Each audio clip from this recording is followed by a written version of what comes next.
conquista tutto.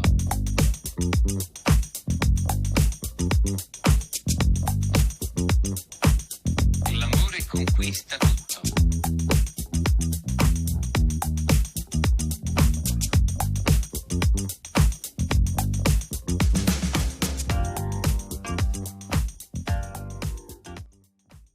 Hey there, and welcome to episode 72 of the Unfiltered and Undiscovered podcast. And today we have got the Railmotor brothers with us. So it's a really exciting episode. First up, let's welcome the co-host down there in Adelaide, the beautiful freezing cold fire in the on full bore Adelaide. Welcome. How are you, Braggy? Curly, fantastic. What a great week for my sporting teams. So in my local team, the Redlegs, in their local comp, beat the top team, consolidated our fourth spot. So that was good. And I went, this is the first game I've been to this year. Yeah. So they had a win, so that was good. And then, what about the Maroons last night? Hey? I can see one of our guests has actually got the maroon scarf on. So, well, yes. How good was that win? That was one of the best ones in memory, living memory. We've had some great wins. Yeah, that's up there, isn't it? Last night was special. And can I just say the punters loved seeing the Biff back. It's been such a sanitised product. And then to actually get the punters up and full on, it was awesome. So for those people who listen to us outside of Australia and outside of Queensland and New South Wales, last night was State of Origin and Queensland knocked over New South Wales and won the series, and we did it backs against the wall. We were missing some of our best players through COVID, but as what always happens with Queenslanders, people stepped in and did the job. So, mate, wouldn't it have been good if we were interviewing like someone from New South Wales today? Yeah, well, tonight? They're physically like the Ritzy kids or one of those boys. Yeah, they're physically in Sydney, but well, our they guests, are, aren't yeah. they? So before we get to our guests, let's talk a little bit of news. Mick Madoo, of course, had a very successful launch last Saturday of their CD, and I love the way logistics companies work because the launch was planned for Saturday, and he got the CDs delivered at 6 p.m. Friday night. So just as long as they were there. So you got to love logistics companies. Ritzy Kids. Speaking of our friend Sean with the worst internet in the world in Newcastle, got an email from so when you subscribe to their email list, you get some benefits, and they're releasing a new song tomorrow, which is Friday, which is when the podcast will come out. But people on the mailing list got advance notice of it and were able to listen to the song and download the song. So have you listened to it? Yeah. So let me just describe it, because I think instead of him allowing me to describe it, he's given me a description. So, but anyway, the track has elements of pop mixed with nostalgic rock vibes from the early noughties. So I would actually say it's a bit of a pop rock. It's got tones of pop rock from the 90s. So it's a song called High, and it's about a true life house party back in 2014. Well, that sounds good. And he's just saying that every word that they talk about is true. Ooh. So it's a good little song. So if you're listening to this podcast, the song by the Ritzy Kids called High will be available on streaming platforms. And just the last one, and once again, we've just got some great friends of the podcast, and they're all going strong. Blind Season announced their debut album is now available in full on all streaming platforms. So awesome. Yeah. So Shane's just kept up We're going to have to go back to Detroit, Curly, at some point then. Yeah, absolutely. And it's good to know that we've got friends in Detroit, but it's good to know that he's continuing on putting out some great music. And he's put a lyric on the album release day: winter, spring, summer and fall, and easy for the eye to recognise. The seasons we are blind to can happen within ourselves. So I think that's a little bit deep. Whoa. So, yeah, but that's Shane. Now the album's called Dark. It is. Yeah, the album's called Dark Bedroom. So Well, we've been there, haven't we? We interviewed him in the dark bedroom. absolutely, and he wrote those That's songs. great. In And he the wrote them in basements. there. He wrote them in the basement. Yeah, in the dark. Yeah, that's cool. So- That's good. Yeah, he's a deep thinker and really sensitive songwriter, I reckon. Shane, so Very hey, much. Curly, so. we got some guests tonight, Absolutely. Who have we got? and we've got Jimmy Railmotor up there in Brisbane, in Sydney. That's him there, and Benny Kickfoot Railmotor. He's got more nicknames than anyone. But that's actually Mark Bragg and Marques Bragg. It's my brother and my nephew there. And they're part of Railmotor. So how are you, boys? Going good? Yeah, good, thanks. Good after a win. Yeah, absolutely. Oh, yeah. What's it like being in enemy territory today? It's awesome. Nothing like being Maroons win. You disappointed people in the pubs last night. Oh yeah. Yeah? Are they sooking as much as Joey and Freddie Fiddler? Fiddler on the ref. Yeah.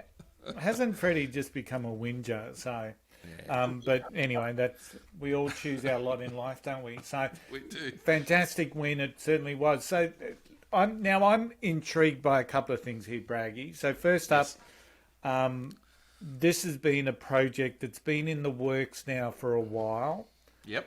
and but before we get into that, talk Right. me through the Railmotor names. So we've got Jimmy Railmotor, we got Benny Railmotor. Last week we met Bobby Railmotor, and Well, look, we're big fans of the Ramones, even though our music's really not like the Ramones. And they, you know, how they changed their names, all their last names to Ramone. So yeah, we just figured if the band's name Railmotor, we'll change all our middle names. So we've got Mark James and Marcus Benjamin, hence Jimmy and Benny. That makes me Billy because I'm William. yeah. And then the other two guys' middle names is Johnny and Robert. So we've got Johnny and Bobby. So during the What's your middle name? What's your middle name, Curly? Bryson. Oh, fucking hell. We can't fucking do that, can we? Brycey. Try and work that one in. So during the You can't be part of the band. Sorry. so Jimmy, Early, can't we? yeah, Curly Railmotor, right? So Marcus and Mark, during the recording, were you referred to continually as Jimmy and Benny, or were you actually referred to by your correct names?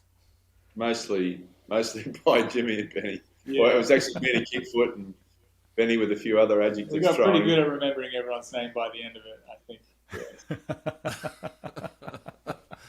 It was no good saying Braggy because we'd all answer. Yeah, that's right. Yeah, That's right. absolutely.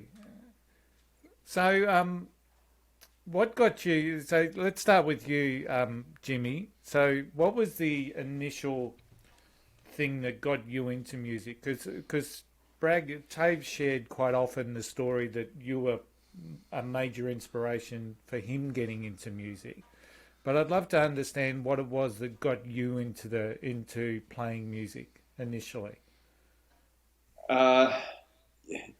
You know, when I first started listening to music, it was all on the radio. I mean, I don't think we had a record player at home. Certainly didn't have tape decks or anything else like that. And so I used to listen to the Saturday night. I think they used to play a lot of rock and roll music on what still is 40O in Townsville.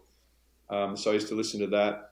And then I think my dad had a kind of a cassette deck thing, and we were able to tape whatever songs were on the radio straight on the cassette deck. So I'd pick all the ones that I really liked. I'd have it all set up, queued up, ready to hit record. And that was kind of my first thing. I think, you know, even though I grew up with the Beatles and all that sort of stuff, I really gravitated towards the Rolling Stones very, very early. Before I even knew it was blues, really. It was just, to me, it was just music on the radio, and they were guys from England, and I just really loved the sound. And then when I was young, I moved to Melbourne when I was maybe 17 or 18, I think. And because I was involved with basketball at the time, there was a lot of American imports, and that was really my first exposure to the blues as such. They had blues albums. Yeah. They had, not only some of the old blues guys, but also, Tony Joe White, JJ Cale, that kind of stuff. And that was really the first time that I really locked onto the blues. And even though, as my brother says, I don't play guitar or anything that well, but everything that I've played, every time I pick up the guitar, it's in my head, it's just everything that I've grown up with, everything that I feel. I've never really deviated from that, since I was a teenager, really. Mm. So, Braggy, did you want to add anything in there because that was part of your journey as well, I guess, but more so that last. Well, I just remember what I remember is that because Mark would be away in Melbourne and he'd come back for Christmas and things, and he'd bring back an AC/DC record or freaking Tony Joe White or something like that, something, and like obviously I'd hear AC/DC and all those bands on Countdown at that point. We were talking Countdown, early days of Countdown, but he would have these other ones like Tony Joe White and there was another band. What were they called? American band, Mark. I can't remember. But there's bands that we'd never heard of in Australia, and if I say them to people now, they would never have heard of them. Yeah. So bands that weren't being played in Australian radio, but were being picked up by, brought over with the American imports. Yeah, and it was mainly like down south of America sort of stuff, Yeah, it was very much down south, sort of and that whole blues thing. To me, the more I listened to it, the more I kind of locked on to it. The more I realised that pretty much most of what's rock and roll has its roots there. And the AC/DC thing was kind of interesting because we used to go watch them in Melbourne before they even had an album. And they were so good. And then I used to go with my basketball mates and we'd drink some beers with them and stuff in between sets. And they were just really little, compared to basketball guys, they were just really little guys. But it was in a really small basement venue. And it was so loud, but geez, they were really good. They were so good, And so that... But if you think about that stuff that we just talked about, that music that you listen to, like Tony Joe and Creedence, I guess they're all from down south, and that little spot there, like around the Mississippi, is where everything meets, like country and the old blues guys, and then there's the gospel, like the black gospel churches and stuff. That's all in that one spot, and that's the whole melting pot of rock and roll. It's freaking Elvis is from Memphis, that's where the whole thing, like the crucible of everything. Kelly, a few years ago, I worked in the US a bit, and anytime I can seek out a bar that might have a blues band or some blues singer in it, I go and have a look. But I can remember once traveling to Baton Rouge and asking the company that I was working with, the head guy, said, "Hey, look, can you show me is there a blues bar around?" He said, "Oh yeah, man, I can take you one of those." And we went out kind of in the country a little bit, and there was this really low slung, like it looked straight out of a Western. No real roof, just concrete, front door, couple of windows. And we went in there, and it happened to be the 40th anniversary of the bar. And so all the blues guys that pretty much had ever played there turned up, and it was just like, it was heaven on a stick, man. It was just unbelievable. And they were all so good, but I mean, obviously, if you've been to the States, you can pretty much drop in anywhere and you're going to see someone that's really good, and particularly when it comes to the blues, Yeah. So who was who actually initiated this whole Railmotor project? I think both. I think it's both Mark and I, because we've always talked about we'd love to do a thing together, and I really wanted to do something that's from that time, from where it all started. I mean, I've always loved the blues as well. I've just gone on to, because I played in cover bands a lot, I've picked up all this other sort of stuff as well. And but I always wanted to make an album from that sort of style of stuff. So the whole concept was that Jimmy would send me his interpretation of that stuff that he loved, and I'd try and turn it into some sort of song, you know. Obviously, because writing songs it takes a little, you know, it's a little bit more experience to put everything together. So, but I kind of lost all that. He still got that roots of where it all started, you know. So I don't have that. I didn't think anyway. Yeah, I witnessed a little bit of that songwriting scenario when you and Bobby were sitting there in the bar at the marina trying to come up with some words for a song that you're putting together, and you know Country it's song. it's an interesting process that Bobby's just lying there on a beanbag looking up at the sky, and you know you're just focused in on the words on a screen on an iPhone, and everyone else is just sort of looking at each other trying to say, okay, these guys are in the zone, and it's all going to happen. But I'd imagine it's a little bit different if you've got a guitar. No, it didn't happen that day anyway. But that's the way it is, eh? That's the way, you know, inspiration takes you at different times. Yeah. So, Marcus, I had a bit of a chat to you on the night that we were up there in Agnes Water, and before you ducked away in the morning. Tell us about your first foray into music, because they say you've got a musical father, you've got an uncle who's spent. Oh, great! Jimmy's shaking his head. No, it did start with you. You know, that's how it kind of moves. That's right. It moves through and goes around full circle. I think we spoke about this the night of the gig, early. You know, my first, you know, other than, you know, bashing the pots and pans with a wooden spoon, my first, you know, introduction into music was from Tave, giving me a nylon string acoustic guitar and showing me just a basic little blues thing. You know, this is how you play this, and then, you know, a few chords, and I was away. And that started from this guy right here. So, you know, it comes around full circle. And then obviously I, you know, picked up the drums and learnt that at school because everyone had to learn a few beats for the semester, and that's how I picked up the drums. Just loved it. Just an amazing instrument. And I just really took to the drums more so than guitar, but I started playing guitar before. Okay.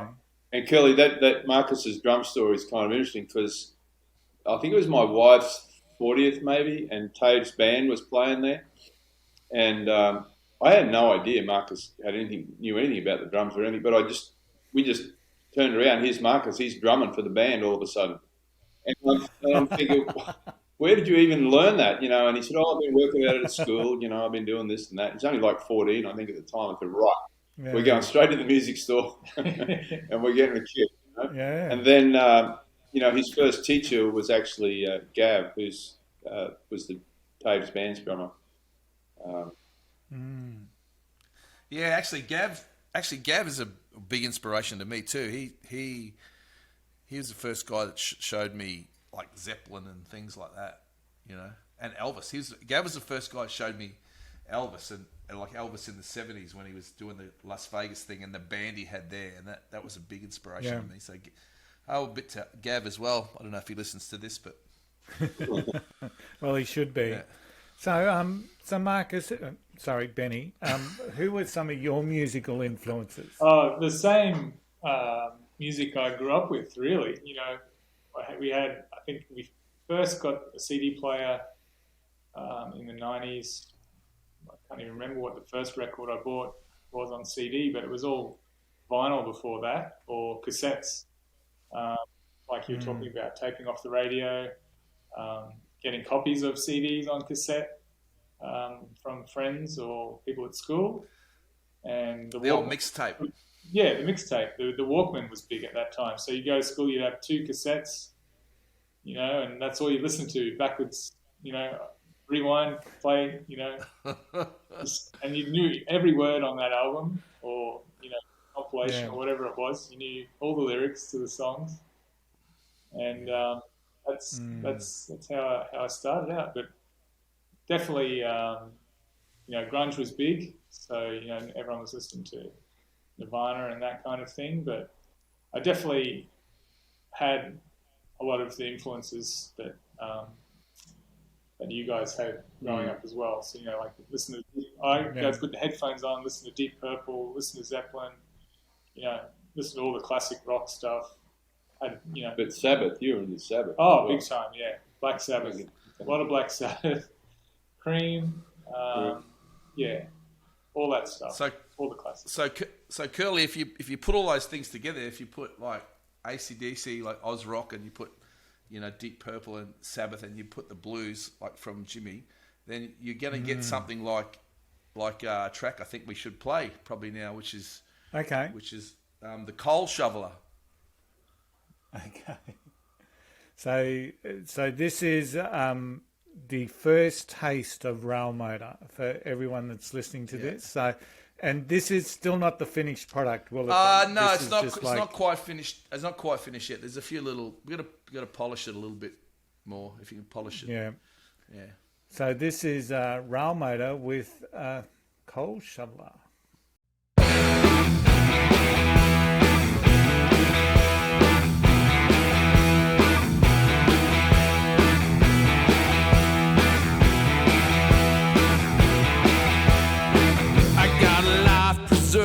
In my pocket, I got a coping mechanism in the fridge. I got a picture of you on the back door, but my heart's still hanging from the bridge. Like a dog with a bone buried deep in the ground, my whole world's running me down.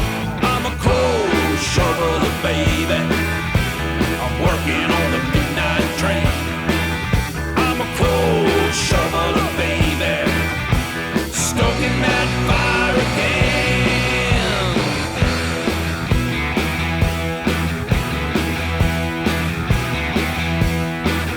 Well, she loved me one time in the morning.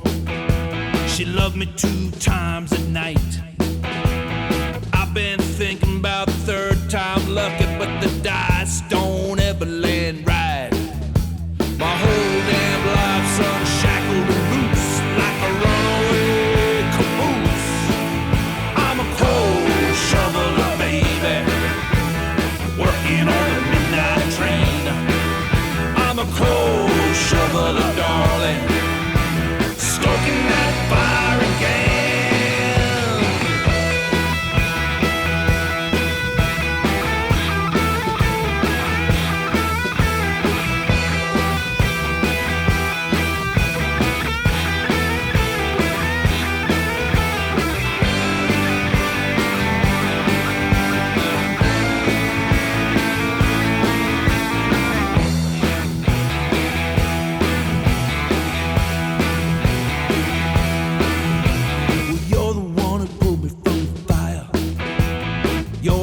Saved me from the flood, brought me back here to the land of the living, all wrapped up in your love. I ain't no prince with my nose in the air, I ain't no millionaire. I'm a coal shoveler, baby, working on the midnight train. I'm a coal shoveler, darling, stoking that fire again.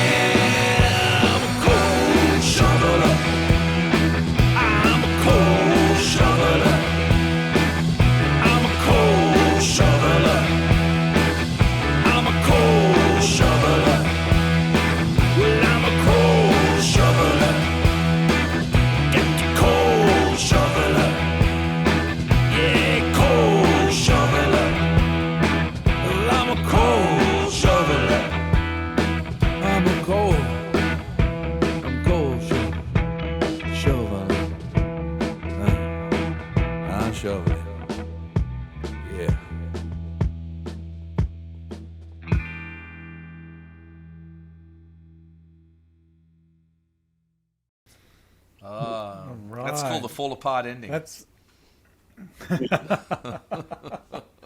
I'm sure that's got some meaning somewhere. So Jimmy, that was your lead on that? No? No. I'm just playing the rhythm Okay. on the CBG. Yeah. But no, that was, as far from what I remember, we didn't even. That song was written maybe a day before rehearsal by. It was probably the week before. Billy and Okay. Johnny, yeah. I hadn't even heard that until we got up there. But I loved it. I just loved it right off the bat. It's just got a lot of good driving kind of rhythm to it. Mm. That song actually came from one line that one of the boys' partners described as how they cope with them being a muso, and that was that they've got a coping mechanism in the fridge, meaning wine. But I think that song's just about you know what that song's about? I reckon it's about, because sometimes I don't know until after it's written. I think it's just about the person in the relationship or in the band or whatever that does the hard yards and keeps the whole relationship or thing moving forward. So. Yeah. Talk me through the recording process of that particular song. So what we did with that one is, well, like Jimmy said, I only taught that to the boys. Waxy and I had it down. We kind of had it together. And we taught it to Marcus when he arrived. And then when Jimmy got there the next day, we kind of taught it to him as well. So it's a pretty simple song. And we just played it through a few times. And then once we were comfortable with it, we recorded the drums, my guitar and Jimmy's guitar and Waxy on the bass. And we maybe did that 4 or 5 times, and then we'd pick which one we thought sounded the best, not necessarily was like perfect in notes, but had the best feel. And then we worked on that. And I think the only thing we actually extra did on that was I did a lead break because I hadn't worked out a solo. So I worked out a solo to go on that. And then we put the vocal on, and then Waxy did the harmony vocal, and that's it. So that process, how long would that take? Well, obviously it's over the 2 weeks, but if you were just going to do that song and that's it, then, I mean, you could do that in a day, I reckon. But because we were doing, you know, we did the bass for that one, then we did the bass for the other one, then obviously it took a little longer than that. So, but if you just worked on one song, you probably do that in a day, yeah. That's the recording of it. So Jimmy, I had a quick chat with you on the night that we got up there too as well, and you've predominantly spent your life in what we would call high performance. You were high performance sport. You coached in the NBL. You did all sorts of things. You've been in the high performance coaching industry now for since you were a young fella, pretty much. So, but what were some of the things that because I found this interesting, the linkages that you could see within that recording process that you actually took away and well, I knew you were always going to learn something, but it was about what were some of those high performance things that you sort of picked up and the level of detail that you saw within the group? Yeah, I mean, it from a very personal level.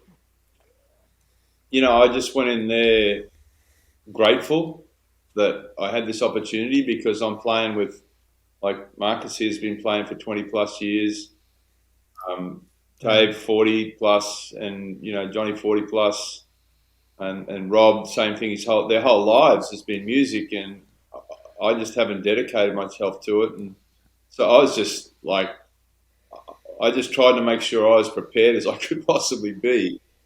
And then, you know, but that environment to me it was just a beautiful environment. I mean, you can get into some, and I'll take it if you look at a corporate level, you know, you see people come up with ideas and they'll get shot down really quickly. But ideas are really fragile, particularly in the early stages of an idea. And if you can, and what these guys were doing were just building on it. You know, I'd have something I'd come up with that I thought was rubbish, and then Tave would build on it, and then Marcus would add something, and the whole atmosphere of that was just a bloody pleasure, really. And the other thing was, I trusted them implicitly, particularly when we had to play live. I'm going, okay, at least I'm playing with three guys that know what they're doing. If I hang out with talent long enough, maybe some of it will rub off, That's how I looked at it. Yeah. But they took care of me. They were very kind and, put up with my lack of talent. I was interested though, Mark. I think there's a few times when you were kind of just relating things that were going on in a basketball sense.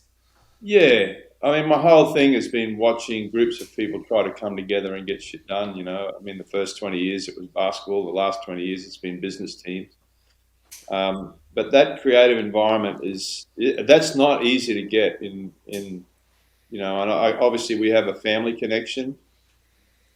But even that, they can always go sideways, as we all know. But it was just great. I felt so comfortable.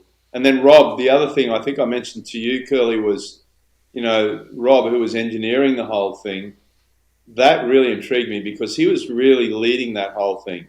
And he knew how to get the best. He just instinctively knew how to get the best out of the person that was trying to.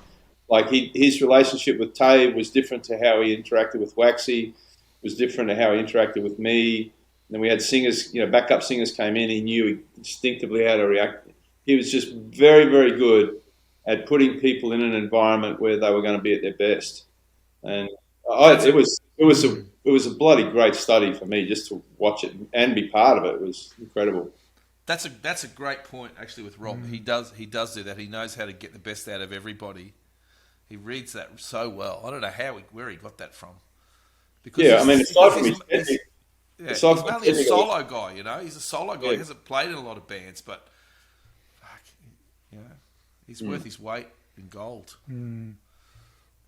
Yeah, I found some of the over-the-shoulder stuff that I did with Rob when he was showing me the editing process, and I just found that incredibly fascinating. So the editing that I do for my podcasts and for the video, and I'm very, very much an amateur on everything that I do, but to see someone just to be able to manipulate a program so quickly and effectively is and get the results. It was just phenomenal to watch.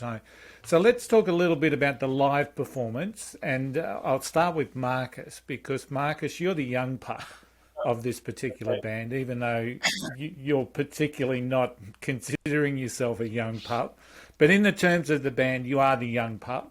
So what was it like playing live, considering the band predominantly came together over a 2-week period, and then all of a sudden you've got this live gig. So it's different recording studio to then having to perform.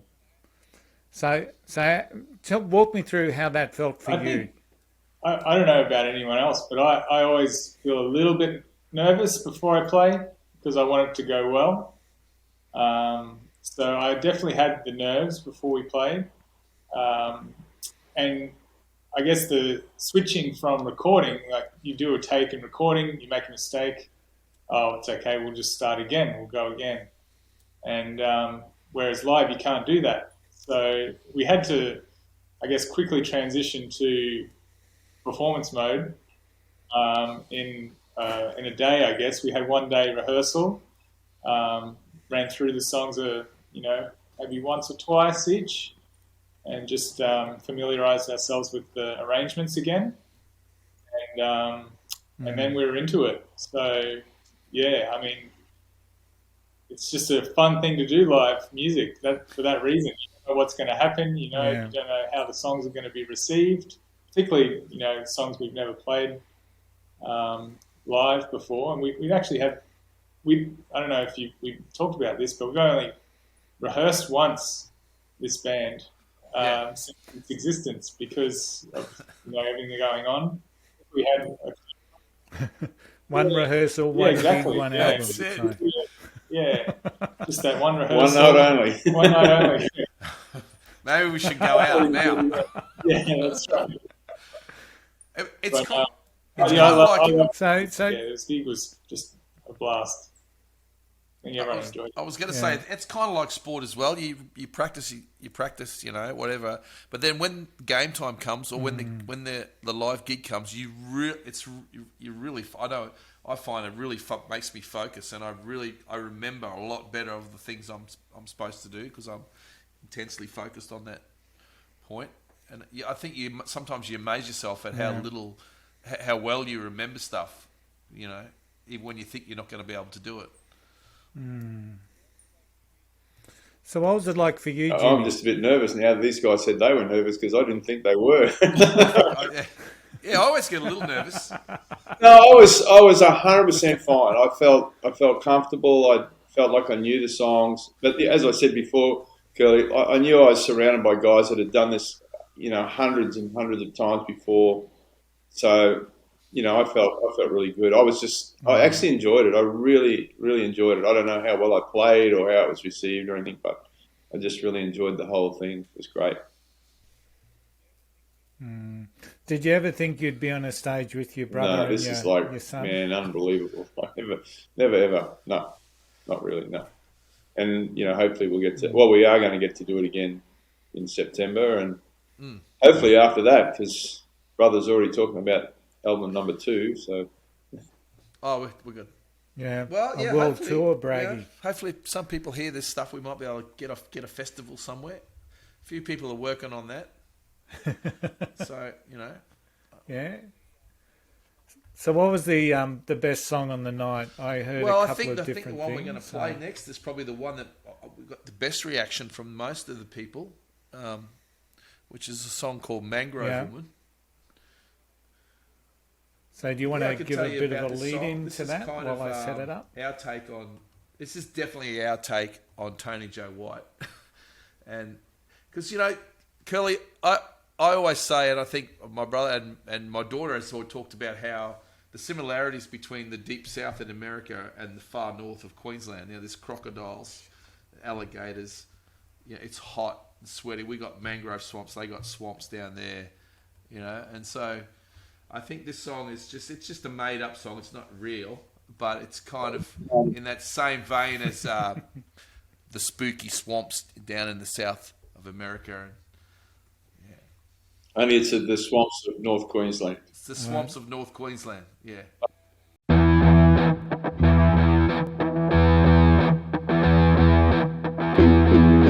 Yeah, this is a story about a girl I used to go to school with. She ran away from home and she went right up north, somewhere between Port Douglas and Cape Tribulation. She lived up there in the mangroves all by herself. The locals all thought she was a witch, but I'm pretty sure she's just lost.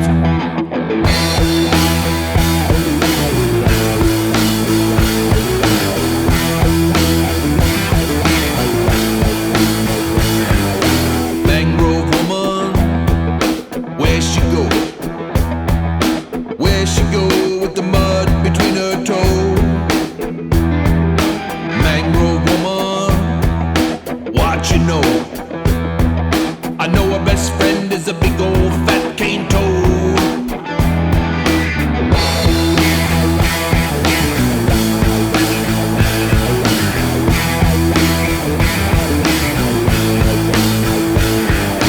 Mangrove woman, you better stay away. You better not mess with her if you're up that way. Oh, mangrove woman, you gotta show respect. She's got a crocodile tooth hanging around her neck.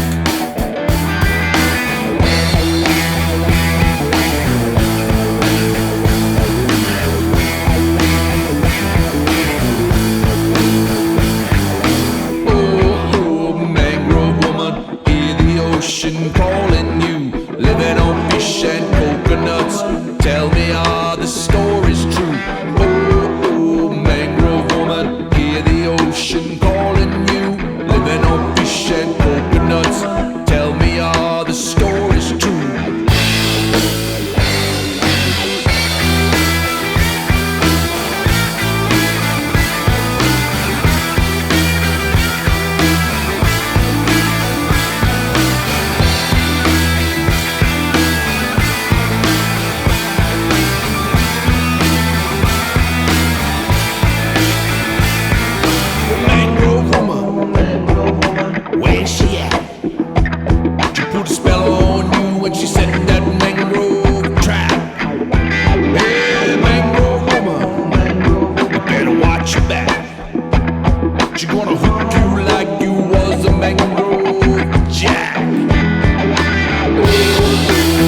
Curly, can I run you through just a little story about that song and how we recorded that?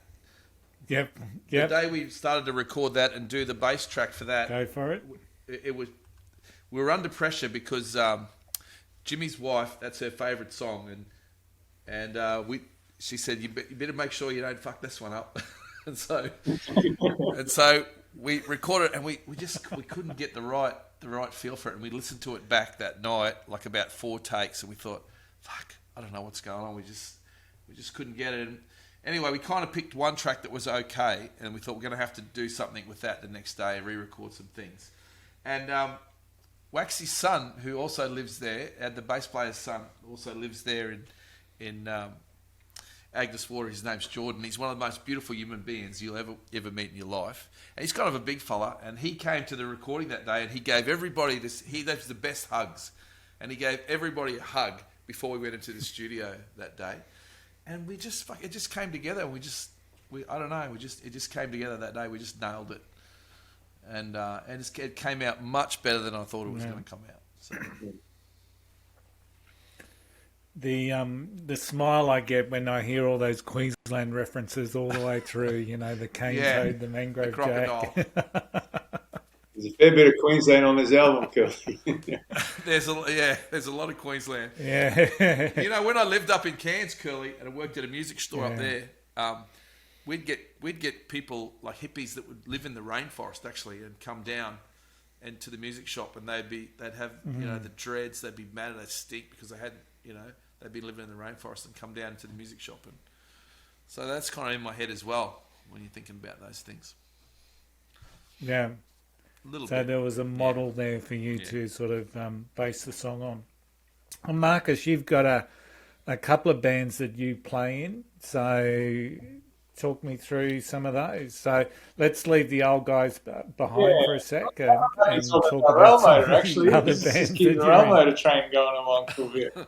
We got a couple of things in Sydney. A group I started playing with when I first moved here called the Grand Union. So you can check them out on Spotify. And then the other band is kind of along the same sort of path as what we started listening to growing up, was the Stones. So we do a lot of Stones gigs around the RSLs and pubs and clubs around New South Wales. And that's called Rolling Stoned. So yeah, if anyone out there needs a Stones band, tribute band, that's the band to look up and check it out. But, we'll definitely have to get Grand Union on though. Because they're killer, and so we're gonna have to do that tee as a that one separate, up. I reckon. Yeah. Yeah, for sure. Yeah, definitely. Yeah. Get Stewie and Jack on. They'll love it. They'll tell some stories. That's good. Oh yeah.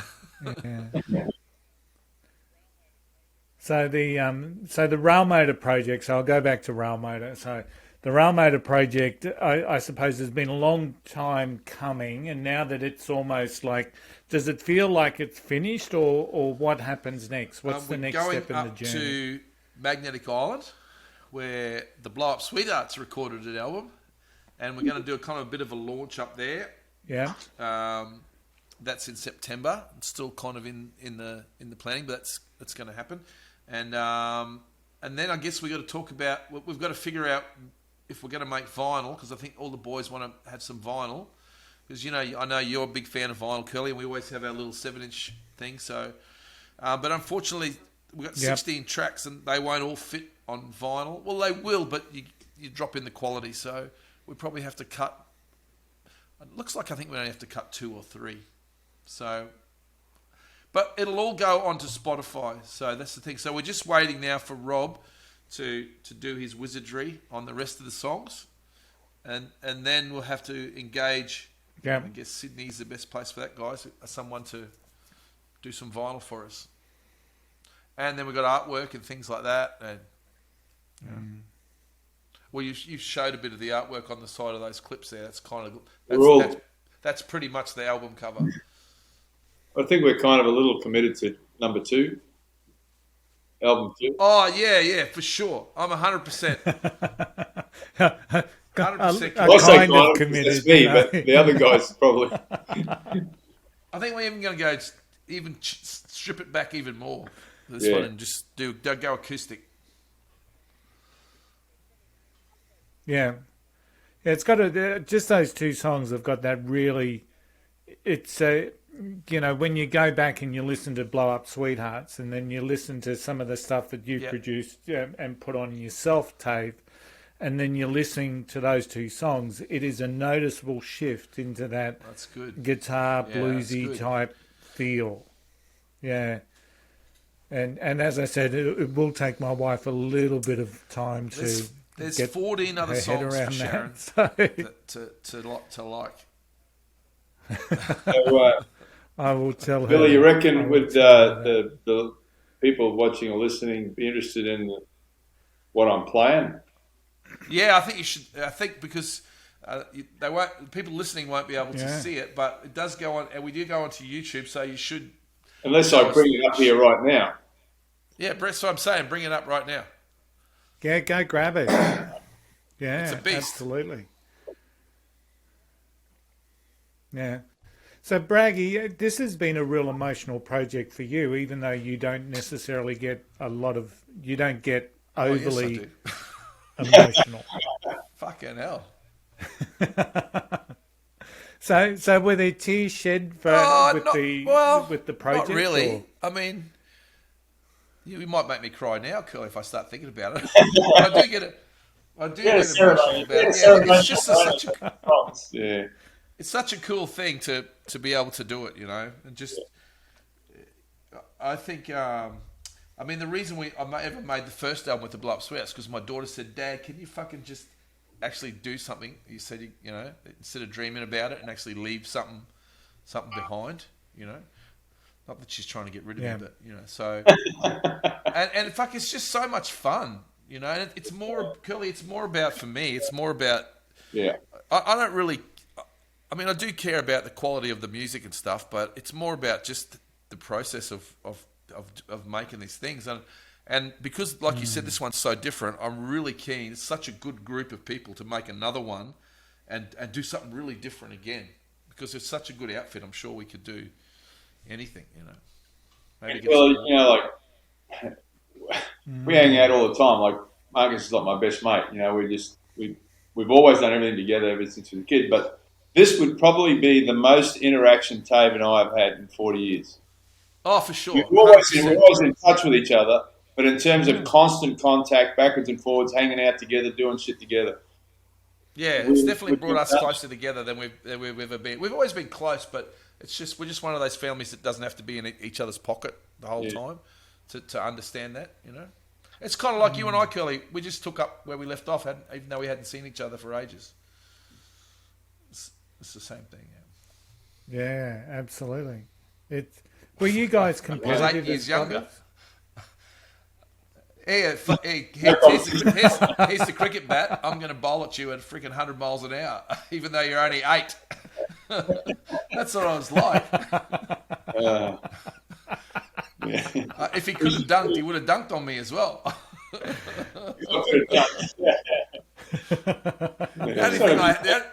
That's probably why I played music. That's probably why I played music, Curly, because I was never going to be able to compete anywhere else. Big thank you to everyone in Agnes Waters too, I think, because true. It was such an amazing place to record. 100% well. All there in the one right next to the beach, the studio, and just big shout out to everyone there. Awesome. Unbelievable. Yeah, actually, we should mention some names there too, if people are really good vibe. But obviously, we talked about Robert, we talked about Waxy Glenn Walker as well, who hosted us pretty much. Showed us the town and his wife Fiona, and then we had the two people who own the studio, which is Graham and Lynn, and fuck, they couldn't do enough for us, and it was just a shame that, and a bit sad that they couldn't be there at the end when we finished it. But we will definitely have them definitely on the album somewhere. Yeah. So, yeah.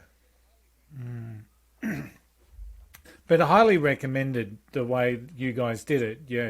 You had accommodation, studio, all on site. It was a 100-meter walk to the beach or to coffee, and that's just what makes everything's there. That's how you make good music sometimes, when everybody's happy. You know, at that point, you don't want it to be a shit fight. You want it to be nice and chill, which is what it was. It's perfect. Yeah. I do. So Jimmy, you got that? A bit of a story behind this. Do we call it an axe? The boys were telling me, I don't know if you can see that, but that's like a strainer that's in the middle of that guitar. It's out of your sync. It's 3-string, and it's basically tuned to G, although you can tune it to a whole bunch of other things. And the old blues guys, some people might know this, but the old blues guys obviously couldn't afford to buy guitars, so they used to make them out of cigar boxes, and that's pretty much where it started. And for me, it's a bit of a backstory for me was maybe 5 or 6 Christmases ago, my wife bought me a cigar box guitar, but she bought it from Aldi. It was like this. And when I saw it, I'm going, nah, you're kidding me. This is not good. You know, like, okay, I'll accept it and we'll do the best I can with it. And when I plugged it in and got a slide out, I went, man, this is awesome. This is bloody great. And then, so it wouldn't, because it was from, it wouldn't stay in tune.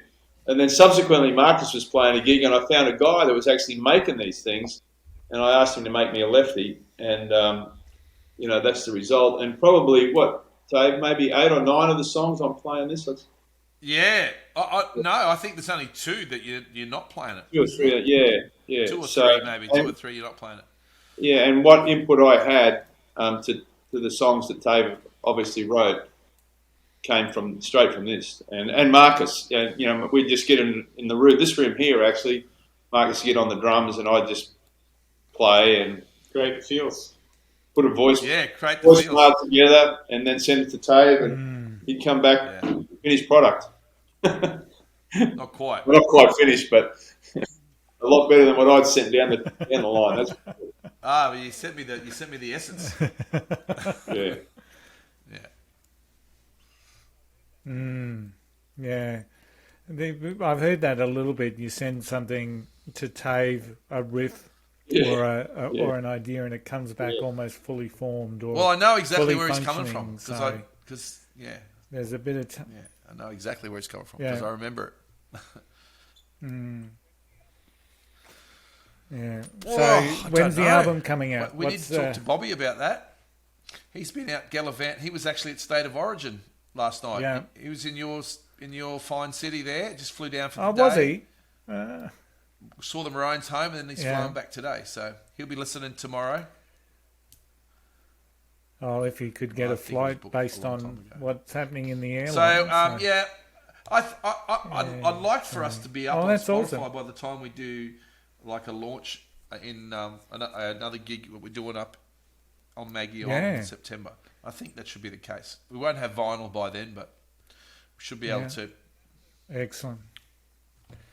Well, it's been an absolute pleasure for me getting to know the guys in the band, understanding the project, spending some time up there at Agnes Water, and not calling it Agnes Waters. I think that's been a big step in the right direction for me. So it's been a pleasure, and to me, I can see that it has been a project that's just built on the bonds of that family DNA, and with some really great supporting musicians, some excellent musicians tuned into that as well. So, you know, the concept of a band of brothers just really sits, in my mind anyway.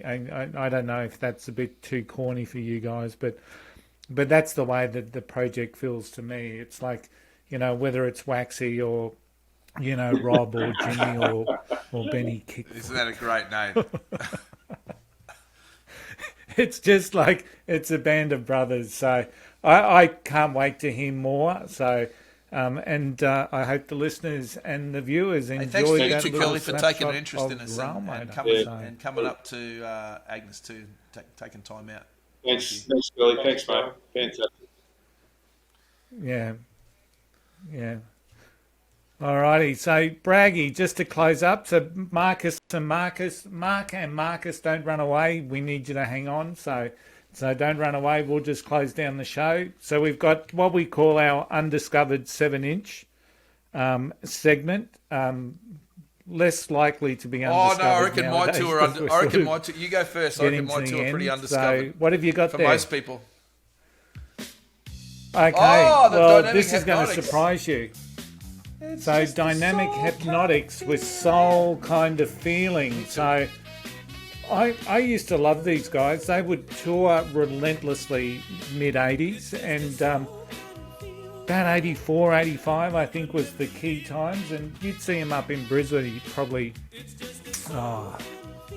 once a month I'd imagine, and I was always impressed that their debut album, so they put out a couple of singles, but their debut album was a live album, and I'd never seen that done at that particular time in my life, as most bands put out a recorded album. They came first, to and theirs James was a live album. Cook Uni, So I think, Curly. fantastic, a great and band. What's the guy's name? Continental Robert. Didn't they call him Continental Robert? Rob? Didn't they? Wasn't it? Yeah. Yeah, that's it. Yeah, I can't he remember was his so last cool, name, eh? but yeah, he was great. I think he's Wasn't still he, going dude? around doing stuff. So, yeah, I love that band for sure. Okay, mate. He'd be in a I'm cabaret going to the band swamps. somewhere. I've got two. Because these are two of my collections. And one of them is super rare because I can't even find it on Discogs. This one, not so much. This one's on there. It's a single. Have a look at that, boys. Okay. There it is. Tony Joe doing Poke Salad Annie, which was recorded by Elvis. Oh. So that you can't get any bigger accolade than that if Elvis records the song. There's the back of it there. So it's Tony Joe White, Poke Salad Annie for people listening. It's on Monument Records. It's a pretty rare label as well. But I also have another one, and this is so rare that even I could not find it on Discogs. I had to actually put it on there myself. So I don't know how much this is worth, but I reckon it's worth a bit. And it's kind of where it all started. It's the High Sheriff of Calhoun parody. High Sheriff of Calhoun. That's the album cover, Tave. Yeah, that's the album cover, but it's on a single, and it's got 4 songs on it. It's got the High Sheriff, it's got the Migrant, which you mightn't have even heard. You heard the Migrant, Mark? No, can't say I have, no. It's got Roosevelt and Ira Lee and Groupie Girl. Yeah. On the back there. Ah, great. That's awesome. So I like that. They're treasures. I found them at the local record store. Okay. One of the interesting things with Tave and his record stores is every now and again I'll just get an image come through that he sent to me of that was from the second-hand shop or something that he's just seen. You know? Yeah, it was missing its proper cover though. It only had the Spiders. cheap cover, so it's a shame. Anyway. Yeah, it is. So, all right. So, thanks everyone for tuning in. Thanks again to Jimmy and Benny for joining us from Railmotor today. I hope you've enjoyed getting a taste of what Railmotor is all about and a taste of the songs that are going to come up on the album. Now, obviously, we've got a September deadline, so hopefully the music and the songs will be available for public consumption prior to that September launch. As always, we're available on YouTube, TikTok. Join our Facebook group. Wherever you're listening to this, like and subscribe. The more people that like and subscribe, the more we get found. And the more we get found, the more we can help undiscovered bands. So, in the words of the great poet, what's his name again? Billy Bragg. No one ever seems to understand, so start your own revolution and cut out the middleman. We'll see you all again next week. Bye. Conquista tutto.